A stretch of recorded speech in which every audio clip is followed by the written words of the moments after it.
Good morning, Eddie Koffolt. Happy Sunday. Yeah, happy Sunday. More happy, I think, maybe for me, because I'm like, like I was just out back drinking coffee. Well, that's part. I did wake up and here in Nashville today, it's rainy. And Oh I was like, gosh, no, nature. You don't get to be rainy. You've got to be no, beautiful because I've got to amp myself up for another day in this house. right. We do not need those kind of days where you're like, books in bed and blah blah blah. Yeah, You're like, no, I need you to encourage me to get out of this petri dish. That's right. It feels like, I kind of laughed at the Lord when I woke up and I was like, hey, listen, you gotta meet me in the middle here. Like, you Right. can't give me the atmosphere of lay around and do nothing when Yeah. I'm stuck in my house. So Yeah. And also, you have created in me this inability to just be a person that sits around happily, lazily in yeah, isolation. Like, yeah, we've got to meet in the middle, maybe some sort of collective bargaining yeah. moment. I'm sorry, I have to ask, how are you feeling? I feel the mornings, bizarrely, what I've learned the last 2 days is the mornings feel really, oh no, we're just getting started. Yeah, yeah. But as the day goes on, this helps. Talking to you helps so much. So many friends have been kind and reached out, and God bless the internet. They talked to us all day yesterday, Eddie. Which, by It the was, way, there are Korean barbecue chips. oh, okay. Are they being shipped to us immediately, or I how does know, this right? work? We've got to have They're these. kettle. They're kettle brand. I Oh, am gonna order them on Amazon. But this is that gonna be the is. joy of doing a daily show is we get to real time respond to people when they talk to us. And I got a lot of information about Yeah. Korean barbecue chips. I, So this helps a lot. The internet helps a lot. I had 2 different friends drop off things yesterday, which is really kind. oh, that's sweet.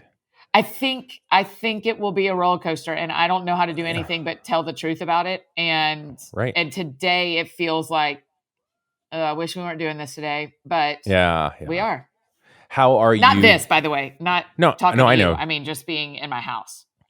No, I know. You wish you were like at the 9 o'clock service right now. Yeah, You that's were right. doing the thing. Oh man, because How? the other side story for us. Well, Yeah, we're not talking about church yet, but but quickly, yeah, the other side story for us is our church building got destroyed by a tornado 2 weeks ago. yeah, And so there's this second layer of grief of like, even if we could go to church, we can't go to church. And so yeah. there's just so many feelings around Sunday mornings for me, knowing that there's 3 feelings. There's we don't get to go to our church building. Yes. No one gets to go to church at all. And I'm also one of the leading voices in our church, and Right. I have to help lead this Correct. and not just be pitifully sad. Yes. Because No, there's that's lots of right. hope and there's lots of beauty in it too. But Yeah, but it's sad today. I too am helping with communication on behalf of IJM. I mean, it's sort of an all Yeah. hands on deck because we're, a global organization that works to protect the vulnerable, and some of the most vulnerable are the most vulnerable as it pertains also to a global pandemic. But it's really hard, that striking of the balance between like uh, being positive and, everything's going to be great and we're praying and we're here, which is all true. But Yeah. then also the other side of it, which is like, and also this is super weird and kind of Yeah. scary. And everybody's quiet. Like, even I went on a walk yesterday and like there were no cars that drove by. Yeah. It's It's just like, quiet. it's just hard to acknowledge, especially when you're thinking publicly of how to care for people in a public broad communication medium like leading a church as you are. How do you inject hope but also not seem out of touch with reality? That's right. That's right. Because that's the last thing people want from a church on a Sunday morning is fake hope. Right? Right.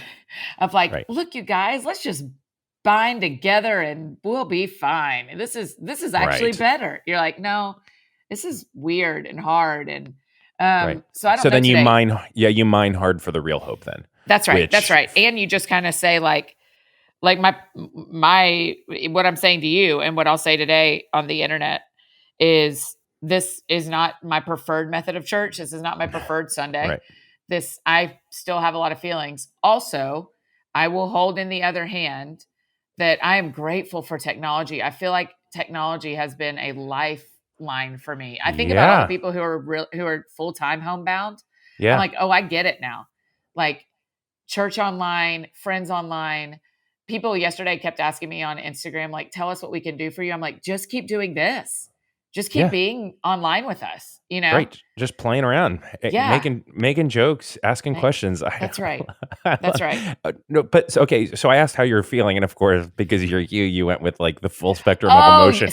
But like, do you have a fever? Do you have the coronavirus? oh, it's hard to be friends with me. I have no symptoms. I feel great. Mhm. We check in every day with, oh my gosh, we got to tell this part that my friend, we're just going to call her health department gal for now, because I don't know if she wants her name being public. Oh, I love her. I Let's know. talk about her. I know. Yes. She's wonderful. So I sent her the link yesterday to the show, and she was like, Pause. I loved it. That's hold so on. fun. Sorry, I have to pause you. How did you send her? Do you have her email address or phone number? She has a work cell phone.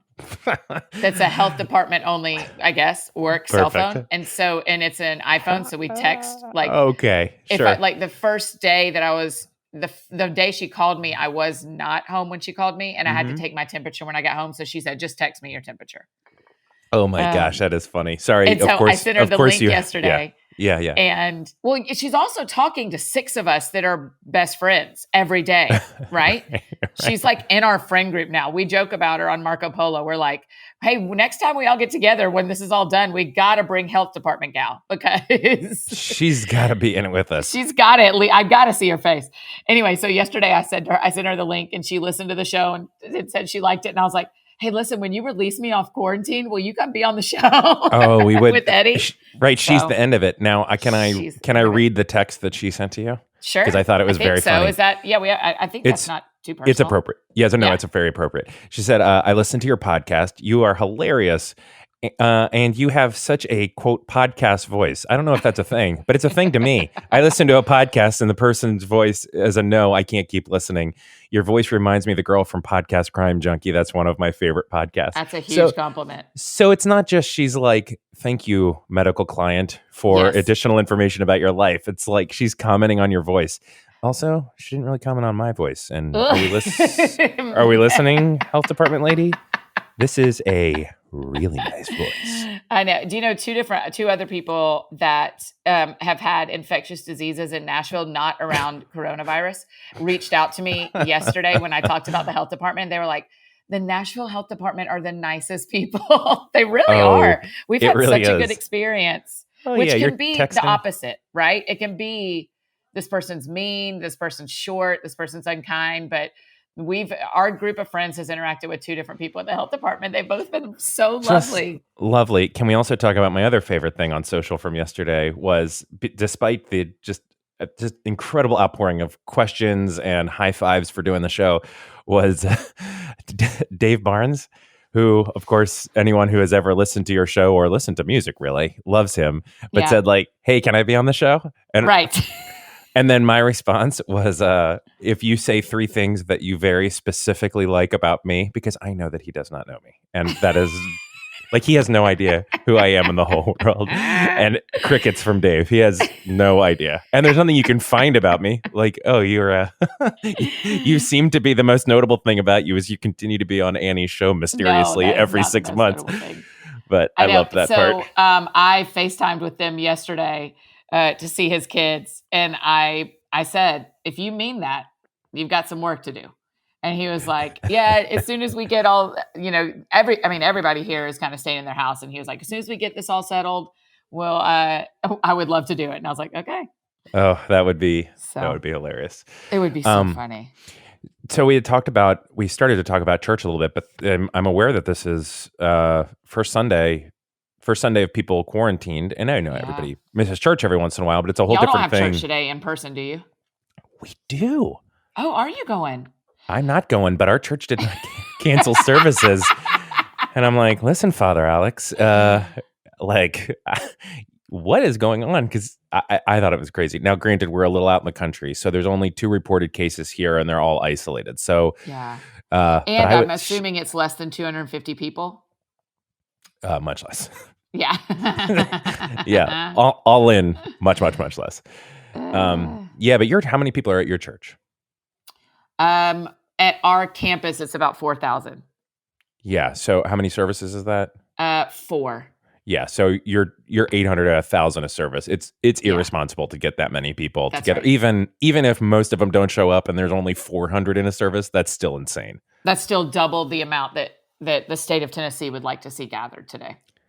So what do you But do I also today? don't think people are going to go. Like, I don't think it is not like another, like I think about 9/11. It's not like 9/11 where the Sunday after something happens, everybody, well, it may feel that way, but everybody wanted to be together. People who hadn't been to church in a very long time went to church on that Sunday after Yes. 9/11. Yes, that's right.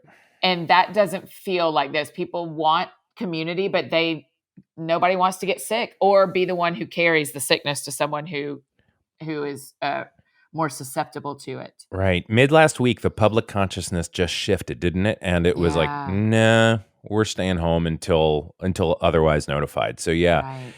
it's Right. interesting though, because I mean, I was a pastor for a long time, and one of my I still enjoy a Sunday when we don't go to church, just not because I don't like church, but it's just such a novel feeling still to not Yeah. be Right. working and to be just completely demolished at the end of the day in a good way, but just it's still novel. And I've been out of it for 5 years. But this today doesn't feel like that. It's a different thing, right? Where it's like, oh, Yeah. it's not happening. Are you like, what are you going to do? Are you gonna, like listen to something online, or are you? Our church is every hour on the hour online. And How is that I'm, possible? Did they just replay the same service over and over? yes, yeah. Cool. And so I'll watch one of those. I had a big plan today. This is probably going to be one of our themes, Eddie. I had a big plan today of like, I'm going to start it this time and da-da-da, and then Eddie and I record and then da-da-da-da, and I already am like, Off the rails. I mean, I can watch church at 4. I've already Yeah. like switched my soul. We'll be fine. Yeah, I had a big like, I'll go on my morning walk, but it's raining now, so I'm like, I won't. And so Yeah. I'm not like quite so committed on day 2 to walking in a rainstorm. Maybe by Yes. day 9, but on day 2, I'm like, nah, I can stay inside for 2 days and not in the Yeah. rain. So I'm gonna watch church at some point. That's Right. my plan. What are Okay. y'all gonna do? Yeah, I don't know. Brie and I, we really have a pastor from when we lived in Seattle, Richard Dahlstrom Okay. that we love, and he is one of our favorite pastors. So we will probably listen to one of his sermons later on today, and try to do something formational with Eve and Lucy, but also not make too huge a deal of it. Like we're trying to keep the general like tone of it all, like, hey, it's just a fun Sunday, like Right. trying to turn out, because like Eve knows she was supposed to be an acolyte today, so we're like Oh, clearly not going to church because of because we don't want people around us to get sick. And I that's, loved being an acolyte. oh, she loves, and we go to like a high church, so being an Yeah. acolyte is no joke. You've got a Yeah. robe on, you've got jobs to do. Yes. What did you do as an acolyte? I grew up Methodist, and so it Oh, was too. lighting the candles and wearing the robe is what I remember most.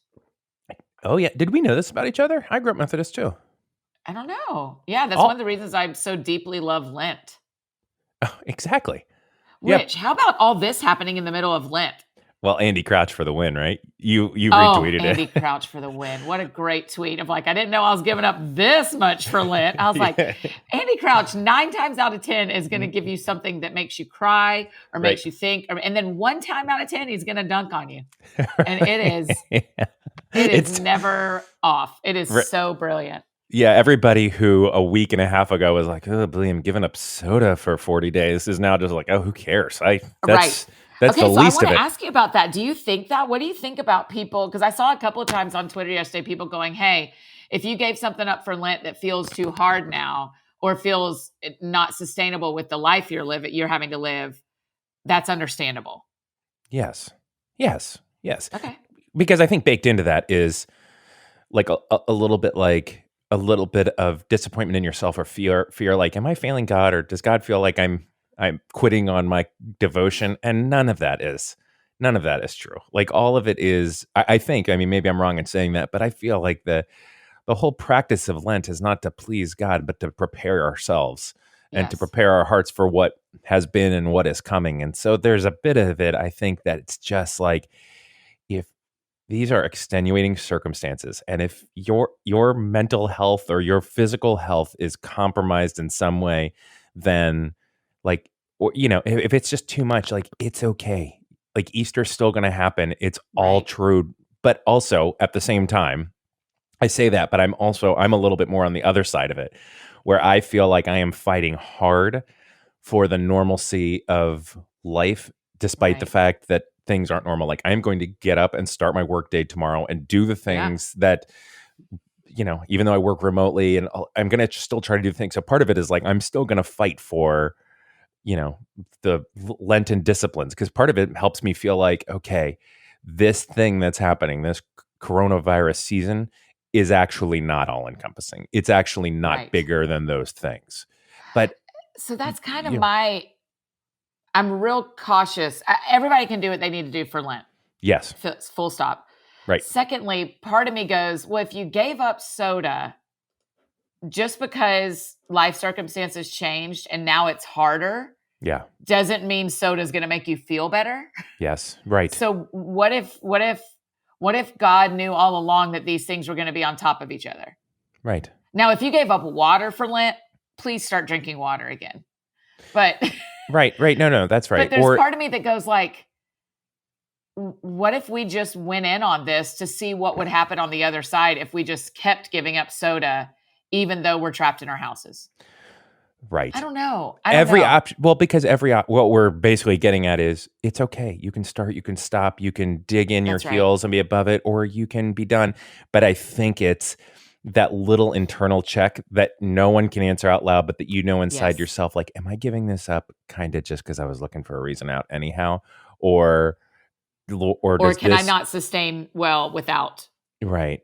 Do I to a lot of people, I think, who aren't listening to us anyway, probably, but to people who gave up social media, Yeah. I am like, nah, you should probably be a part of that again, only because this is going to be how the news is helpful on TV at 6 p.m., but we needed to know yesterday at noon that Spain shut the whole country down.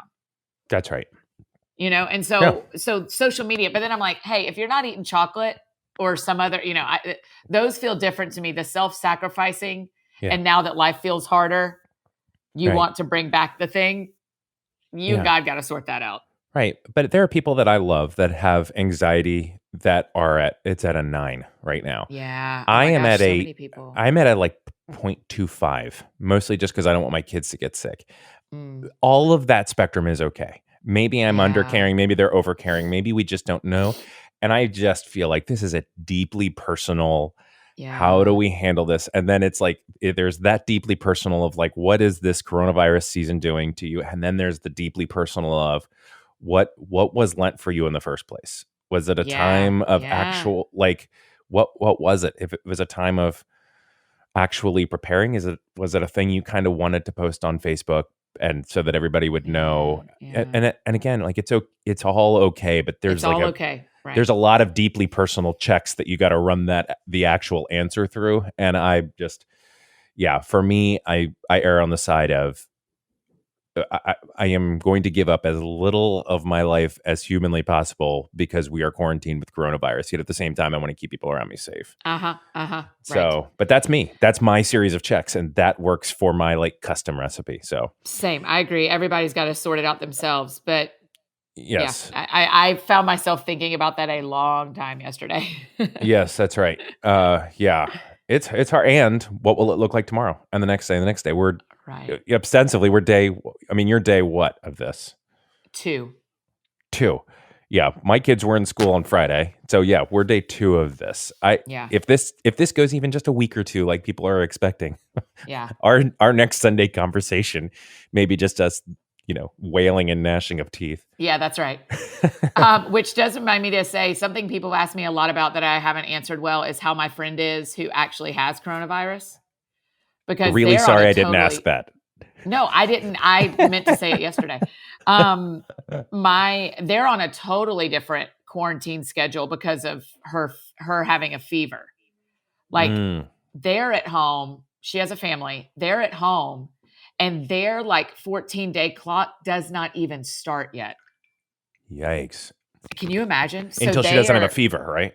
Until she doesn't have a fever, right. So that's when people are like saying they're praying for me, it's so kind, but I'm like, man, pray for my friend and her family who are sick Well, she's sick. No one else is. And she feels like she has the flu and has a fever, and it hasn't broken for an extended time yet. Oh, dear girl. So they're not worried about her health. She's not like, oh no, I still have a fever. It's like, no, this is what happens when you have a flu-like thing. Yeah. She's just been in it a long time. Yeah, that's okay. I mean, she's been sick since Wednesday. Yikes. Yeah. I mean, that is wild. Also, yesterday, just as important, is yesterday was Pi Day, and we didn't even talk about it. 3.14. Just as important. I agree. I'm mad that I'm. That's a complaint I have with Earth, is that I didn't get to celebrate Pi Day at all. Brienne literally made a honey sea salted pie, and honey and sea salt. I mean, no, it's got other ingredients. What other pies have you ever had that they name? An apple pie doesn't just have apples in it. It's got all sorts of stuff. I mean, it kind of does. No, it's got cups of sugar and bread. And sugar. Okay, so Bree's, sorry, let me apologize then. So Bree's honey and sea salt has honey and sugar and sea salt. Yeah, it's basically like a pecan pie, like that internal filling of kind of that gelatin, except it's like honey based. Oh, Lord. So is the right response. That'll take you to church. To that end, so we're eating it last night, and Lucy takes a bite of it, and she eats with her whole being. Like when she takes a bite of something she likes, you can just tell it's like I have shut down all faculties, and they are singularly focused to what's happening in my mouth right now. And she held up her plate and said, "Praise him." And I laughed real hard, and she knew she was getting a laugh, but oh my gosh. So happy Pi Day. Bree feels so great too. Oh, we were laughing and loving it. So happy Pi Day. Praise him. Oh, that's so great. Yeah. Hey, the big topic that we're hitting at minute 21, classic us. Yeah. Toilet paper. Eddie, why are people hoarding toilet paper? Here's what I've heard. Practically, there's no reason. Like if you get coronavirus, you don't need more toilet paper. Right. To prevent coronavirus, you don't need less toilet paper. By the way, did you know, according to AP, that it's proper to write coronavirus the first time, and then every time after, if you're writing a single document, you write COVID-19. Oh. So you only call it by its doctor name the first time? Dr. Smith. They're two different things. And then from then on, it's Jake. Coronavirus is what you get. COVID-19 is a subset of it. So you can get coronavirus, but not get COVID-19. It's sort of, as I understand, the distinction between AIDS and HIV, though I don't fully understand it. So again, I am not the doctor that you may think I am. They're looking to us for doctor stuff, and that's not right. Doctor stuff. Okay, so, but anyhow, yes, so there is nothing about toilet paper. Where I heard it came from is when it started in South Korea, apparently there was some nerves that if there was a quarantine, there would be a manufacturing shutdown of the plant that made one of the plants that made toilet paper that supplied it to South Korea or something like that. Okay. And so people in South Korea bought toilet paper thinking that there wouldn't be any made for a long time.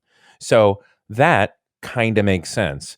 However, it has just become one of those things that has, like, there is no toilet paper in our local grocery store. I was there yesterday grabbing some stuff. There's nothing. So there is no reason for us to be hoarding toilet paper. Zero. But that horse is out of the stable. There is no toilet paper left in America. Wow. What do you think about that? I mean, that's crazy. Wow. That is how everything goes sideways, is when one little rumor goes to one little thing, goes to one little thing. Correct. I think I am with you. I have laughed so hard at people hoarding this stuff. Where I'm like, y'all understand, if you run out of food, you're in big trouble. If you run out of toilet paper, there are 94 other things in your house that won't be pleasant, but will get the job done. Well, it's like the bidet sales have gone up, right? Yeah. And there's a limit to what I'm willing to talk about with you. Yeah. Most of your toilets are next to a massive container of water. Right. And you can just dip in there if you need to. There's just literally towels, shirts. I'm going to learn to juggle. I forgot to tell you this.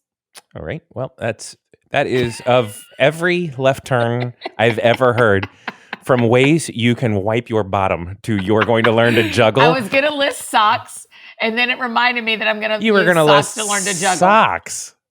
For sure, I'm going to list socks. They are the perfect size. Old leftover mouse pads from the 90s. Leftover mouse pads. Those ends of bread that nobody eats anyway. Oh, yeah, the foot end of every single piece of bread. Get that. Wipe that bottom with it.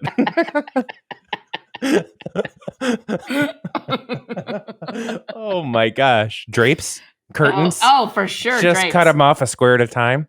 Yeah. Most of the country most of the world, does not use toilet paper though. Like there are places all over the planet that are totally clean and do not use toilet paper. So, but the problem that I find, and we're going to get back to juggling because there's no way in the planet I'm forgetting that. Okay, good. But the problem is I feel like there's a little bit of a responsibility for not buying all of the soap and stuff that people actually do need. Because like soap, hand disinfectant, that stuff is actually really helpful. And I get very frustrated when people go and out of managing their own anxiety buy 2 cases of it.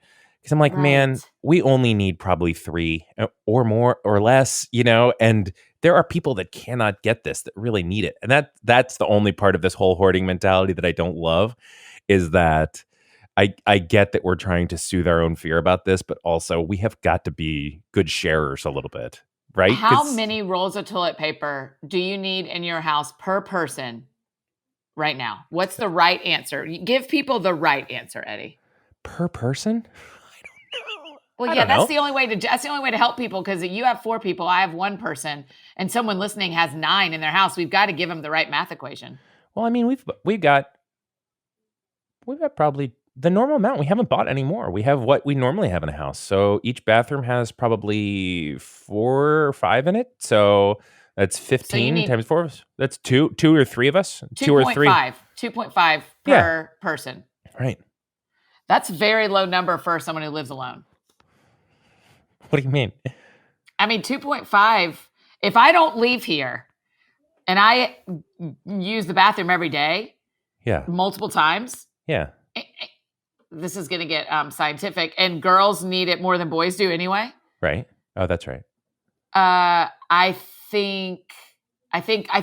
feel safe with 4 in my house for a week for an Annie for 8 days, 9 days counting today. 8 days. Do you see? I've already marked today off. Done. Hey, 8 more.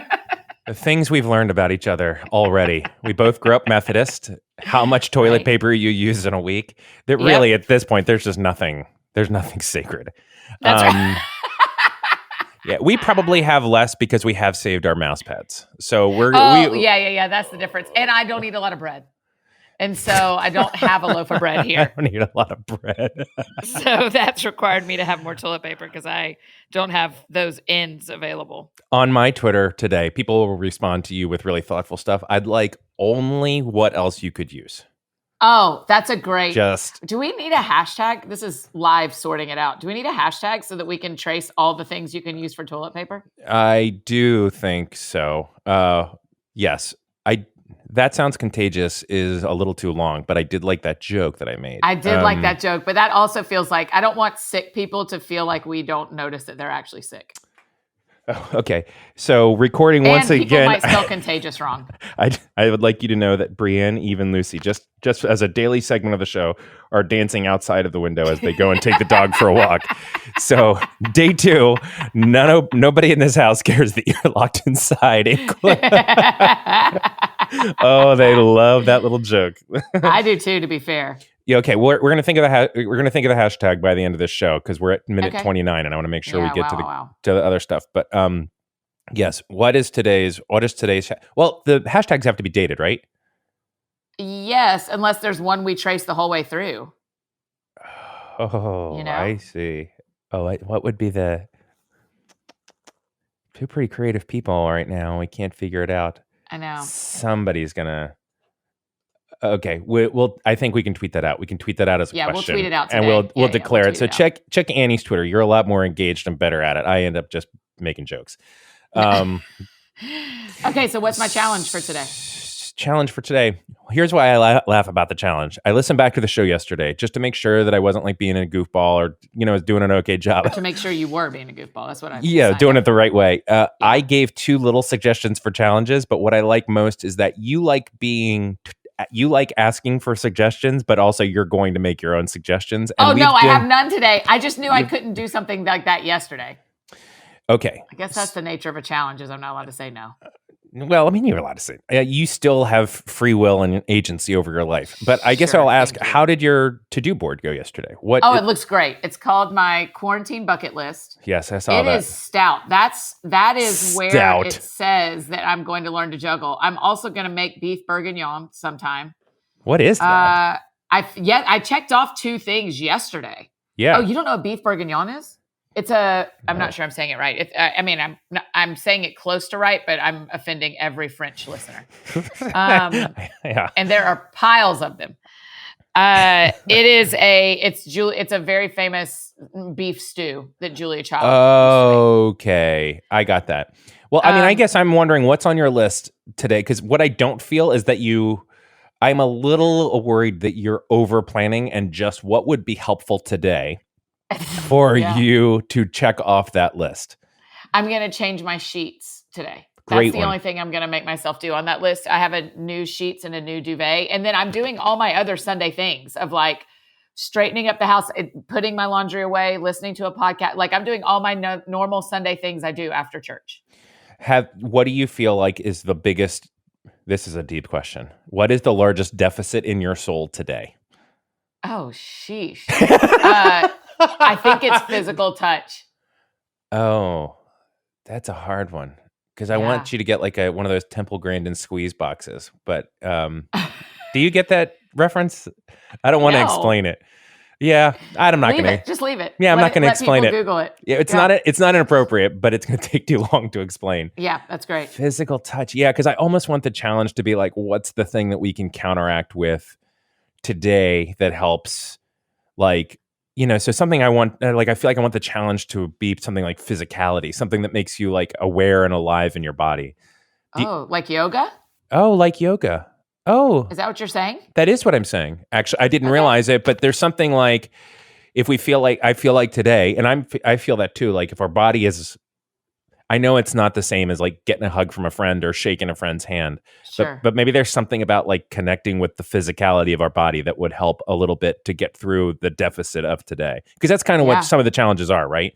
It's like, it doesn't sound like you need more like vacation-y fun stuff. You've got plenty of fun things on the list. It sounds like part of the challenge of the day is how do we get through the day with our sanity intact? That's right. And what might the deficit look like tomorrow, right? Like, yeah, that's right. Because it may look different every day. So I will do it too. I will try to do. I was just talking to someone. Have you ever heard of Pantsuit Politics? No.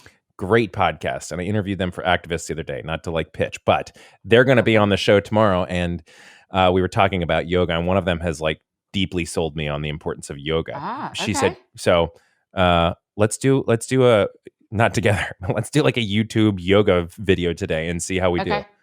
Great. I'll do that. That sounds easy. Great. Okay, we just need to come up with a hashtag for tracing what people can use as toilet paper. Wipeout? We'll just tweet it out. Yeah, let's tweet it out. By the time you're listening to this, there's a tweet. There's a tweet. Yeah, and it's going to be a tweet that no one will understand except for the listeners. So that's right. The hashtag is hashtag whatever. Yeah, that's right. And then the other thing we need people to give us is what's some other hot take topics you want us to hit tomorrow, because we're doing this again tomorrow. I will also say, since we're doing all of this in real time, and I think part of this is also resourcing this community that we get to be a part of. If your church is doing an online services today, and it's like send me the link. We'll retweet it so people know, because a lot of people don't have one good hashtag, Eddie. We do need one good. Just to be clear, the word hashtag is a funny hashtag, but that's too gross to use. But we can agree that joke has been sitting out there for a while, right? And with that, we'll see y'all tomorrow. Wash your hands. Bye.